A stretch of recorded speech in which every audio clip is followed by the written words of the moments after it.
ये है talks news network और आप देख रहे हैं पॉलिटॉक्स, राजनीति का कच्चा चिट्ठा।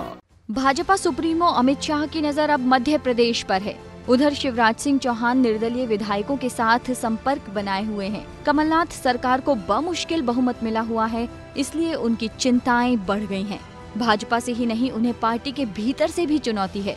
ज्योतिरादित्य खेमा उपेक्षा से दुखी है और हाईकमान से लगातार शिकायत कर रहा है। हाल ही में जब ज्योतिरादित्य के समर्थक उन्हें प्रदेश कांग्रेस अध्यक्ष बनाने के लिए दबाव बढ़ा रहे थे, तब मुख्यमंत्री कमलनाथ ने ज्योतिरादित्य का नाम लिए बगैर उनके बारे में कोई टिप्पणी कर दी थी, जिसकी शिकायत राहुल गांधी से की गई है। ज्योतिरादित्य सिंधिया के समर्थक लगातार बैठकें कर रहे हैं। हाल ही में ज्योतिरादित्य ने दिल्ली में भाजपा अध्यक्ष अमित शाह से मुलाकात भी की थी। इसके बाद कयास लगाए जा रहे हैं कि ज्योतिरादित्य को मध्य प्रदेश में मुख्यमंत्री बनाने के लिए अमित शाह सहयोग कर सकते हैं। वहीं सिंधिया की दूरभाष पर भाजपा के राष्ट्रीय उपाध्यक्ष एवं पूर्व मुख्यमंत्री शिवराज सिंह चौहान से हुई लंबी वार्ता भी इस बात को हवा दे रही है। इस घटनाक्रम से लगता है कि मध्य प्रदेश में सब कुछ ठीक नहीं है। ज्योतिरादित्य सिंधिया के समर्थन में अगर ज्यादा विधायक जुट गए तो वे कभी भी नेतृत्व परिवर्तन का दबाव बना सकते हैं और कमलनाथ सरकार संकट में आ सकती है। सिंधिया समर्थक मंत्री लगातार विधायकों से संपर्क बनाए हुए हैं। प्रद्युम्न सिंह तोमर का चंबल के, गोविंद सिंह राजपूत का बुंदेलखंड से और तुलसी सिलावट का मालवा के विधायकों से संपर्क बना हुआ है। इनका दावा है कि करीब 60 विधायक उनके साथ हैं। कांग्रेस में अपनी लगातार उपेक्षा से ज्योतिरादित्य भी दुखी हैं। उनके पिता माधवराव सिंधिया भी मध्य प्रदेश के मुख्यमंत्री बनते बनते रह गए थे। ज्योतिरादित्य उस इतिहास को दोहराना नहीं चाहते, इसलिए उनकी सक्रियता बढ़ गई है। सिंधिया समर्थकों का भोपाल आना जाना बढ़ गया है। गौरतलब है कि ज्योतिरादित्य के प्रति भाजपा का रवैया हमेशा से ही नरम रहा है। चुनाव प्रचार के दौरान भी भाजपा की तरफ से ज्योतिरादित्य के खिलाफ बयानबाजी नहीं हुई। ज्योतिरादित्य भी भाजपा के खिलाफ कड़े शब्दों के इस्तेमाल से बचते रहे हैं। ज्योतिरादित्य का नाम कांग्रेस अध्यक्ष की दौड़ में भी शामिल था। अगर वे कांग्रेस के राष्ट्रीय अध्यक्ष बन गए होते तो भाजपा को इससे असुविधा होती। लोकसभा चुनाव के दौरान प्रधानमंत्री नरेंद्र मोदी और भाजपा अध्यक्ष अमित शाह ने कांग्रेस अध्यक्ष राहुल गांधी और उनके परिवार पर तीखा हमला बोला था।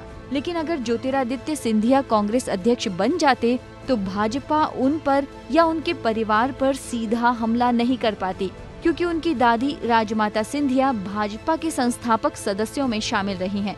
ज्योतिरादित्य सिंधिया की बुआ यशोधरा राजे और वसुंधरा राजे भाजपा में हैं। वसुंधरा राजे राजस्थान की मुख्यमंत्री रह चुकी हैं और फिलहाल भाजपा की राष्ट्रीय उपाध्यक्ष हैं। यशोधरा राजे मध्य प्रदेश सरकार में मंत्री रह चुकी हैं और फिलहाल शिवपुरी से भाजपा विधायक हैं। ज्योतिरादित्य सिंधिया हमेशा विवादों से दूर रहते हैं। उनका ऐसा कोई बयान अब तक सामने नहीं आया है जिसके आधार पर भाजपा को आलोचना का मौका मिले। उनके खिलाफ भ्रष्टाचार का कोई मामला नहीं है। ज्योतिरादित्य के खिलाफ बोलने से भाजपा के बड़े नेता भी बचते हैं। मध्य प्रदेश में प्रभात झा और जयभान सिंह पवैया के अलावा कोई भी नेता सिंधिया पर सीधा हमला नहीं करता है।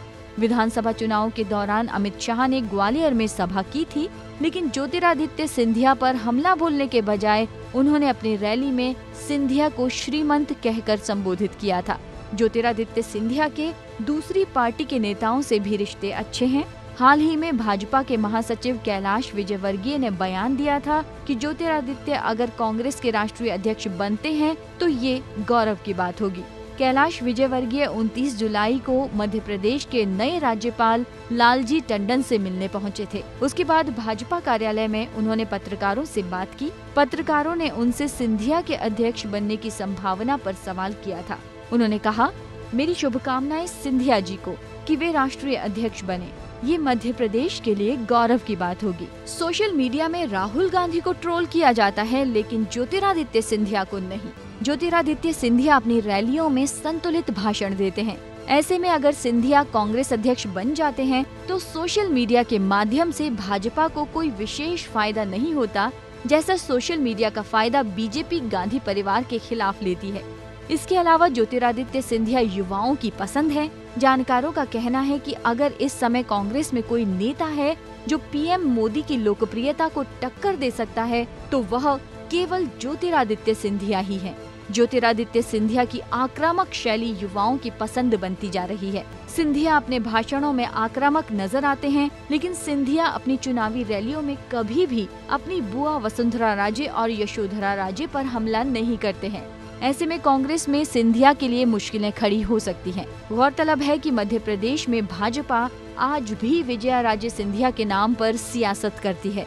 अगर सिंधिया कांग्रेस अध्यक्ष बनते तो भाजपा को मध्य प्रदेश में सिंधिया के खिलाफ रणनीति बनाने में मशक्कत करनी पड़ती। लोकसभा चुनाव में शिवराज सिंह चौहान के अलावा भाजपा का कोई भी बड़ा नेता गुना शिवपुरी प्रचार के लिए नहीं पहुंचा था। सोनिया गांधी के दोबारा कांग्रेस का अंतरिम अध्यक्ष चुने जाने के कुछ दिनों पहले ज्योतिरादित्य सिंधिया ने राजधानी भोपाल का दौरा किया था। इस दौरान उन्होंने कहा था, पार्टी के लिए अभी कठिन हालात हैं। अध्यक्ष पद से राहुल गांधी के इस्तीफे के बाद कांग्रेस में संकट की घड़ी है। कांग्रेस अध्यक्ष बनाए जाने की मांग पर सिंधिया ने कहा कि अभी हमें कांग्रेस को मजबूत करने की जरूरत है। इस वक्त पार्टी को एक ऊर्जावान नेतृत्व की जरूरत है। सिंधिया ने कहा, राहुल जी ने जो रास्ता दिखाया है, मेरी विचारधारा है कि सभी कांग्रेसी कार्यकर्ता उसी रास्ते पर चलकर पार्टी को फिर से मजबूत करें। पॉलिटॉक्स ब्यूरो, दिल्ली। ये है टॉक्स न्यूज नेटवर्क और आप देख रहे हैं पॉलिटॉक्स, राजनीति का कच्चा चिट्ठा।